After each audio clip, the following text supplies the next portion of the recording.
Welcome back into the Enrichment Sports Source. Every week I sit here and tell you about Madisonville Marine. They've been with us for a decade now, and they've certainly been down there for nearly 4 decades, dealing boats to East Tennesseans. I'm going to let somebody else talk about them today. Bob Hodge, you bought a boat recently at Madisonville Marine. Good experience? Fantastic experience. Got the boat home, loved it. Turned out that there was a problem from the manufacturer. Took it back down to Madisonville Marine, and they fixed it better than new. Excellent. And I mean, no questions, no hassles, no nothing. Took care of it. So it wasn't their problem, and yet they fixed it. Correct. Madisonville Marine, folks. Okay.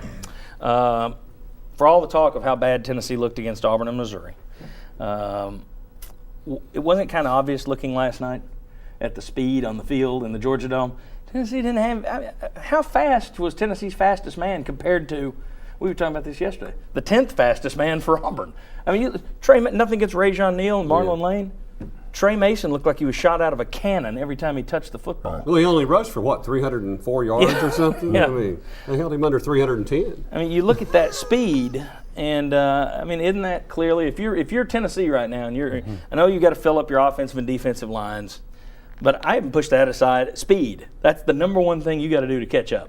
Well, not only speed, like you said, your offensive defensive lines, but look how fast their defensive lines are too. As a matter of fact, Auburn's is a little bit undersized, but they're very fast, and you can see where you make up for mistakes with that sort of thing. So I think that going forward for Tennessee is the biggest issue that they have to address. And it's not just the skill guys; it's every position. You didn't hear much about bad angles last night, did you? No. Didn't hear much about bad angles because speed covers it. One thing, there are a lot of people out there that say it's coaching. They're tired of me saying speed. Well, here's the thing. Gus Malzahn won 12 games this year in the SEC. Last year he won 9 at Arkansas State against a much easier schedule.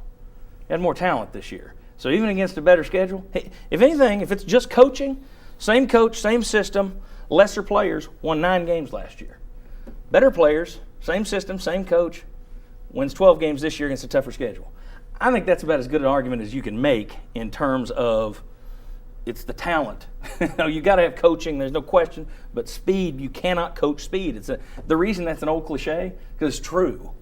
Thoughts? You remember years ago when Tennessee couldn't beat Florida, and the one thing they had to do defensively was recruit speed to keep up with Florida's receivers, and so they did, and so they made an emphasis on that. Now, they also did a really good job of recruiting defensive linemen too, but they had to get more speed on the field. They had to get better defensive backs. They even took 2 pretty good receivers, Baker and Jones, and moved them to the secondary to make sure that they would be good enough in the secondary to compete with Florida. So you got to focus on what do you have to cover in your league? Well, right now it's speed. And Tennessee's got to get better speed. They've got to get better athletes on defense, and that's one of the key things with this recruiting class. Well, and so far so good. I want to show folks a graphic here, just looking at the 4 and 5 star, the high-end recruits that are out there. Here's what you got commitment-wise. Now, Tennessee, they have 19 4 and 5 star commits. Got Josh Malone from in-state this week. 19. That's more than anyone in the country. Alabama is second with 17. Nobody else has more than a dozen. You got 7 more 4 and 5 star players. Now, the recruiting still got 2 months to go, but if you stay in that ballpark, you're going to be in the top 5 in the country with your recruiting class. Then you see the rest of the SEC down there, 11s, 10s, Florida, Kentucky with 9 each. I just think that when you look at that, it's a sign of positive.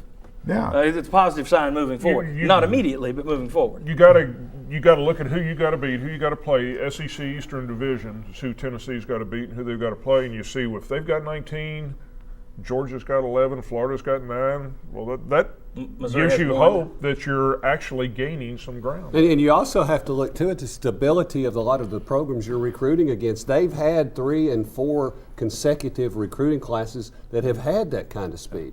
And you're trying to catch up and make up in just one season. Yeah, that's all. Well, and then the other thing, too, that you've got the speed issue, which is huge, but you've also got a depth issue. Yep. That Tennessee was very, very, very thin. Gosh, yeah. That once you got away from your starters, boy, the talent level dropped on your own team, and your talent wasn't up to the guys that you were playing. So to have that many highly rated players, if they pan out, just think what that does for your depth going forward as well. Yeah. Let me throw something out here recruiting-wise that I don't think is getting mentioned a lot. Anybody who saw the Josh Malone announcement this week, comes out there, coat and tie, didn't put on a hat and then change it and put on another hat. Thanked all of the programs that had recruited him, even those that didn't make the final cut. It was very, very well-spoken, gentlemanly young man. Compare that to the last top 10 class that Tennessee went out and got, where he had Bryce Brown and his handler. Remember the handler and all the smoke about his recruitment? You go down to Pahokee, Florida, and what do you hear? That's the dirtiest place in the country, and you're grabbing guys out of Pahokee. The next year, you hear the Vol hostesses going across state lines. I don't know. I mean, look, you sign 35 guys. Some of them are going to get in trouble. Some of them are going to wash out. That's just the nature of the beast.